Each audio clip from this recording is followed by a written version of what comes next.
Hey everybody, this is John Ruggieri AKA FreeGenx, triumphantly returning to the nightly cryptocurrency dump. Sorry I've been away so long. Glad to be back.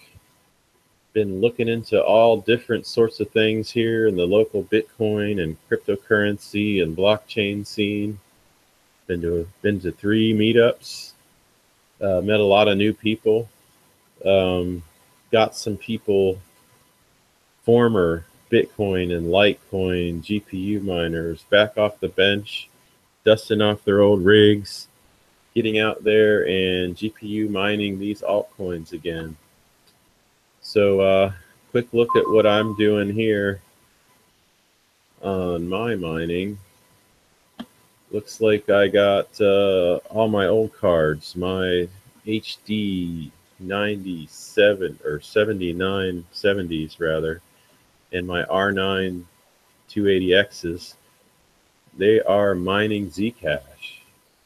My RX 470s and 480s are mining the heck out of some Ethereum with a secondary dual mining coin of Decred, all of which is going very nicely. Can't complain, not gonna complain. Let's move on. So what else has been going on? My new buddy, Rich Clark, I met him at the Bitcoin Atlanta Meetup. Went down to Sandy Springs. He had a guy in there talking about all the ATMs, some 27 ATMs that accept Bitcoin and dish out some Bitcoin in the Atlanta area. The Atlanta metro area is really a happening place in the United States for cryptocurrency and Bitcoin and being early adopters. And so I'm finding myself out in the local scene, and that in part, along with other events such as me building a couple more mining rigs and getting excited about the prices and the prospects of GPU mining. I was trying to get some stuff set up before all y'all newcomers ran us completely out of AMD GPUs. And so I was busy. What can I say?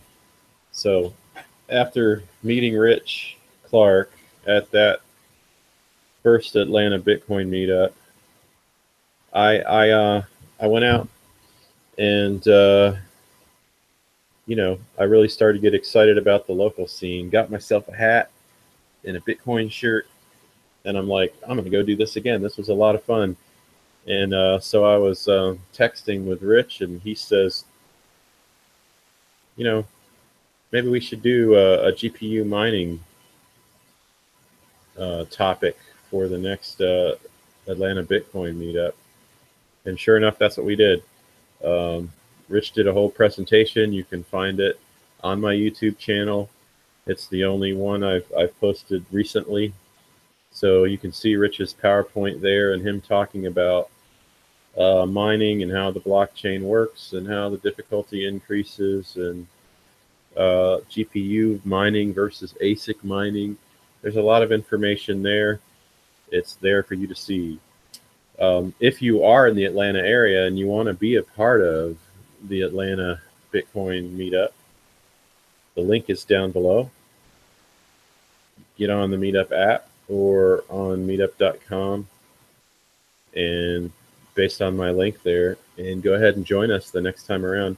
If you're in Atlanta, I would love to see you out. So a side effect of going to the Atlanta Bitcoin Meetup was meeting Michael Tidwell, who runs the Atlanta Blockchain, which is another meetup that's even more active in the Atlanta area, since blockchain is, I don't know, you just say the word and people try to give you money.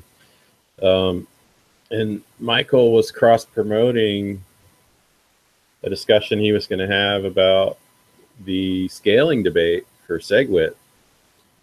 And he had somebody from BitPay, a good friend of his that does his YouTube channel, which is Block Time. His good friend Chris from BitPay was going to come and argue for the Segwit 2x side of the argument. and he's like, "Hey, John, you're pretty outspoken. You seem to have a lot of information. Do you want to speak for user activated soft fork and Segwit?" I said, "Hey, I only have 3-4 days notice, but let me give it a shot." And so he just uploaded the raw video of that. The audio isn't wonderful, but you can see what we talked about. It was really pretty interesting. I mean, we talked a lot about the facts, and we tried to get some newbies and some experienced people to understand where we're coming from on our points of view. And as it turns out, me and Chris didn't disagree on a whole lot, but it was still an interesting conversation. So that you guys know my position on Segwit and Segwit 2x, and which one do I support, and do I hate core, do I hate the miners, who do I hate? The truth is, I don't hate anybody. I think all of it is a healthy discussion. I do want to move on from the scaling debate. I'm tired of talking about it, and I haven't even been in the middle of thinking about it for the whole time the debate has gone on. I'm kind of a latecomer to the discussion. So the truth is, there was kind of a stalemate. Segwit signaling was around 42%.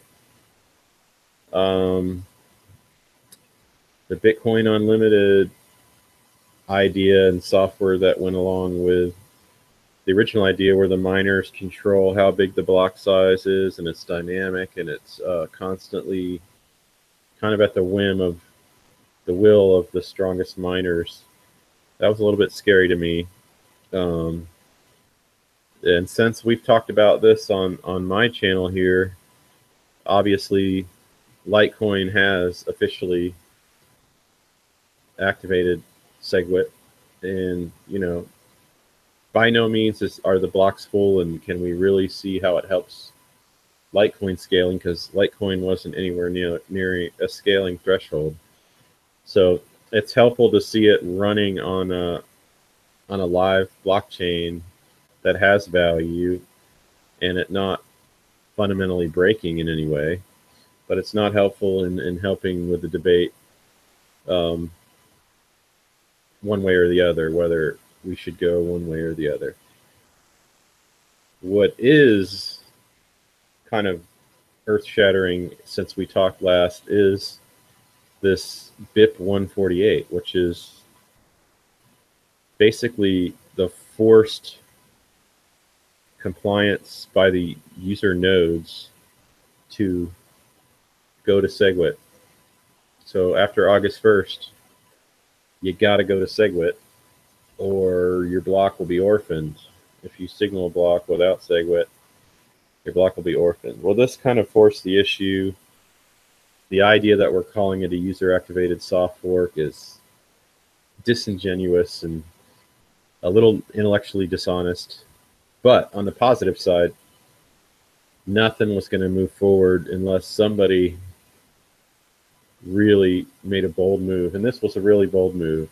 And so, as I told the audience at the Atlanta Blockchain Meetup, there wouldn't be a Segwit 2x unless there was a BIP148. All I mean to say there is that if you didn't force the miners' hands, they were getting pretty comfortable collecting all the extra transaction fees in each block and just letting it drag out. And so, am I happy with how it happened, and do I think it was a fair, amicable way to move the argument forward? No, not exactly. But do I think it's a good thing that it did happen, and do I think we can be really excited now about actually moving the argument forward? Yeah, I do. I think we're going to see this move the argument forward. We're going to see Segwit code running on the real live Bitcoin blockchain. I don't know exactly when. I don't know what other twists or turns are going to happen along the way. But I think once it does happen, if the world doesn't end and doesn't break everything, and we do not break into two chains, great. Maybe then we can stop talking about it. And I'm also not mad at Segwit 2x. I think going to a 2 meg block size is fine. And at least the Segwit 2x idea, and we haven't seen the code yet, but the idea definitely is the best compromise that we've seen so far. It's there, there's something for the core developers. They get their code moving forward, and they get all the changes they asked for in Segwit. And then there's something for the miners. We basically push out the necessity to have another argument really near in the future because we'll have some more headroom. So we'll have less overhead in the block with Segwit. We'll have double the size block. That's the 2x. And maybe everyone will be happy. Maybe they won't. In any case, I'm going to be getting on here a little more often, try to keep you guys updated, try to get some people excited about coming out and meeting in person on the 2 meetup groups, which you'll find links in my description. Come out and hang out, guys. Let's all meet each other. If you're in the Atlanta area, it's a pretty good scene. I don't mind coming from outside the perimeter and making the trek through traffic to come meet everybody. It's kind of exciting. It's kind of great to meet people that are as excited about this as I am.